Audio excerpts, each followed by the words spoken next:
এটা তো টেলার বন্ধুরা, পুরো ভিডিওতে আরও অনেক কিছু দেখা যায়। তো কালকে যে পার্টটা বলেছিলাম তোমাদের দেখাবো জন্মদিনে, সেটাই শুরু করে দিলাম বন্ধুরা। তো বর কী খাবার এনেছিল, 2 ব্যাগ ভরে তোমরা জেনেই গেছো, অনেক অনেক অনেক বিরিয়ানি, আর তার সাথে তো স্যালাড।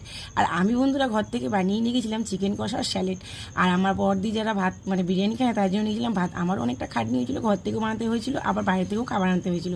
তো এখানে সবাই লাইন ধরে পুরো ফ্যামিলি গোল করে আমরা খেতে বসে গেছি। আর অবশ্যই বন্ধুরা, এটা কিন্তু আমার বাড়ি না, এটা বাইরে গেছিলাম আমরা বেরু বেরু করতে। তো খাওয়া দাওয়া তো অনেক হলো। তারপর যেগুলো আমার ছেলে বাচ্চা কোচা রেখে দিয়েছিল, পয়সা জিনিস ফেলবে কেন বন্ধুরা, আমি একটুকে ডান্স করতে দেখে নিলাম। আর তারপর শুরু হয়েছিল আমাদের মেন পার্ট, মানে ডান্সের পার্ট। দেখো এখানে কি গানের ডান্স হয়েছে, অবশ্যই তোমরা যারা বুঝতে পারছো অবশ্যই কিন্তু প্লিজ বন্ধুরা কমেন্ট করে জানিও। ইভেন এখনও আমি যে ভিডিওটা এডিটিং করছি, আমার কিন্তু ভীষণ এনজয় করছি ভিডিওটা। আর তোমরাও বলো তোমাদের কেমন এনজয় লাগছে ভিডিওটা দেখে। এখানে তো দেওরের সাথে জমিয়ে একদম ডান্স করেছি। আর তারপর বন্ধুরা, যে হাতে খুঁজে দিলে সেই হাতে ধরতে চলে এলাম র্যাকেট, কিন্তু র্যাকেটে কাজ হলো না, আবার চলে এলাম সেই পুরোনো দিনে ব্যাডমিন্টন।